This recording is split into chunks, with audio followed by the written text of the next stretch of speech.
I have here the Tamron 150 to 600 millimeter f5 to 6.3 of the second generation, and it seems like a very interesting lens for wildlife and especially bird photography, because you get a zoom that reaches up to 600 millimeter of focal length at an aperture of f6.3, which is still fairly open, fairly wide aperture.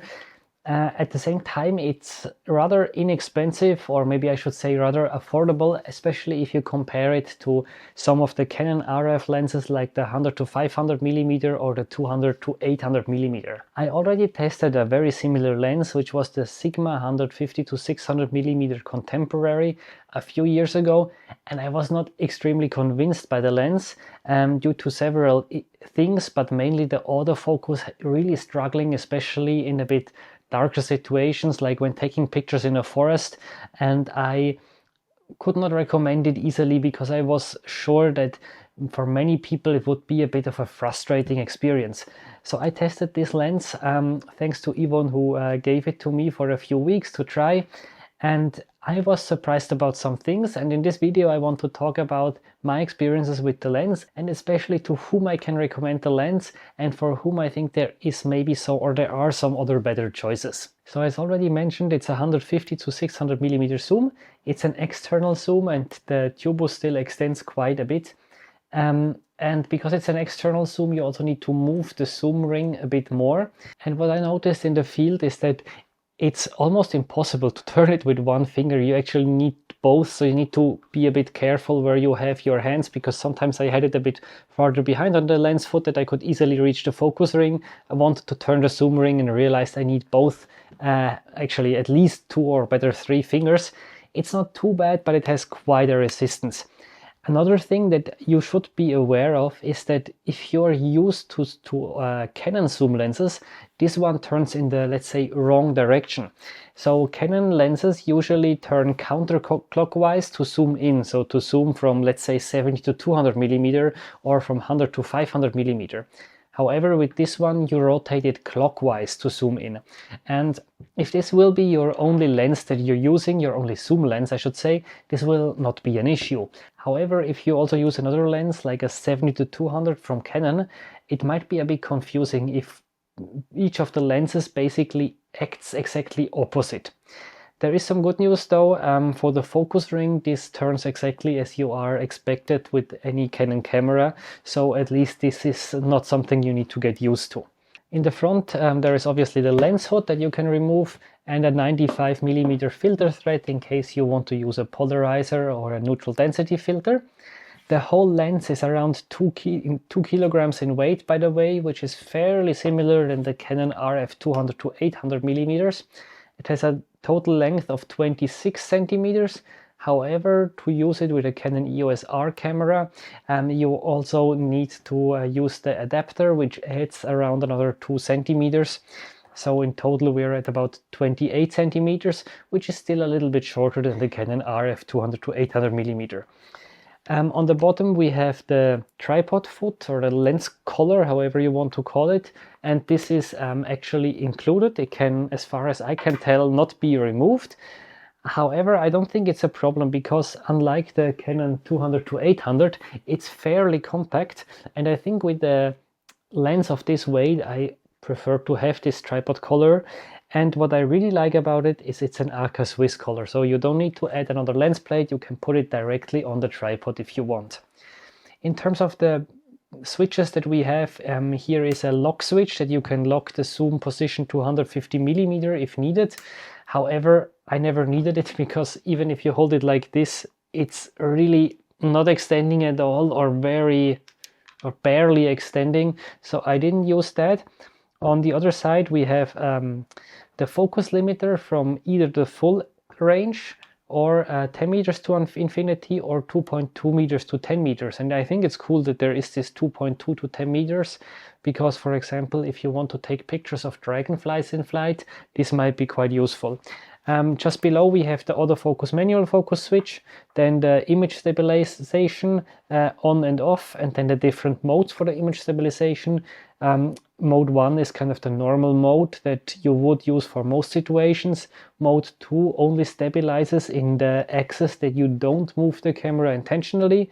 So this is mainly meant for panning shots. If you're panning with a bird or something, that it's not correcting the horizontal movement, but only the vertical movement. Finally, the position 3 works a bit similar as mode 1 in the sense that it corrects in all directions. However, it only corrects once you take the picture, and it doesn't stabilize the viewfinder. You maybe already guessed it when I talked about the focus limiter, but the minimum focus distance of the lens is 2.2 meters, which at 600 millimeters corresponds to a magnification ratio of about 0.25, which actually is quite good and enough for taking pictures of the larger dragonflies and some amphibians or reptiles. So let's get to a very important topic, the image quality. So obviously I was not expecting that it would be on the same level as an RF 100 to 500. This was like the first telephoto zoom lens in this range that I had, where I was really blown away by image quality and thought I'm actually using a prime lens. It's not on this level. I would also say it's not on the level of a Canon RF 200 to 800 millimeter. However, I was pleasantly surprised about the image quality. It's really delivering quite sharp images, even wide open, so I have no real complaints here, especially if you consider the price of the lens. I was also shooting some backlit, and also there I didn't have any problems with lens flare or something that looked weird or off in any way. The next important part is of course the autofocus, because as I mentioned, this was where the Sigma lens that I used really struggled. And to start with the positive, it performed better than the Sigma. The Sigma really had trouble, especially with the eye detection, to find the subject, and sometimes even with the single point autofocus, it had trouble focusing, especially when it got dark. And this one here seems to be much better, and in terms of the subject recognition, it works quite fast.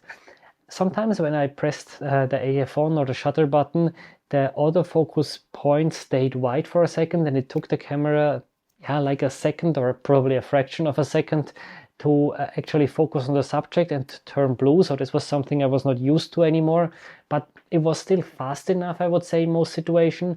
My biggest criticism is that it was not so consistent, meaning even if it had detected the subject, had it in focus, it sometimes just lost focus again. Not completely, the autofocus area or autofocus point always stayed on the eye of the animal, but you could see that the focus was slightly moving, and even the camera realized it, because I had this in some situations when I just had a duck swimming across a lake almost parallel to me, that the autofocus color switched from blue to red to blue to red, and having a red autofocus point on a Canon mirrorless camera means it's out of focus, so not something you want, and quite surprising for a duck that is just swimming by. And I also had this with some other animals that I was taking pictures of. So yeah, it's not impossible to take sharp pictures. The autofocus itself is also not slow. I was also taking some flight shots of some seagulls flying my direction, and I got some very sharp images.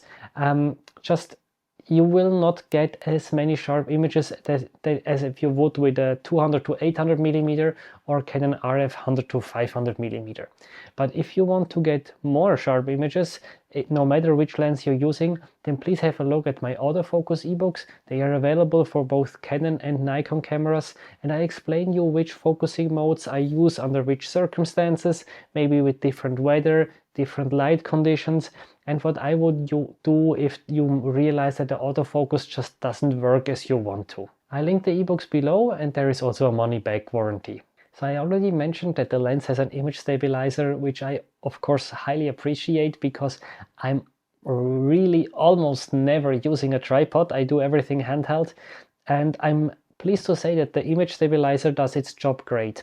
There is two things to be aware. The first thing, it's quite a loud image stabilizer, especially the moment you half press the shutter button or the AF on button, you can really hear how it's starting to work. And sometimes you also see like a small movement of the viewfinder, but it's not too bad. You get used to it, and I never had the problem that this was scaring off an animal, just louder than what we are used with new lenses.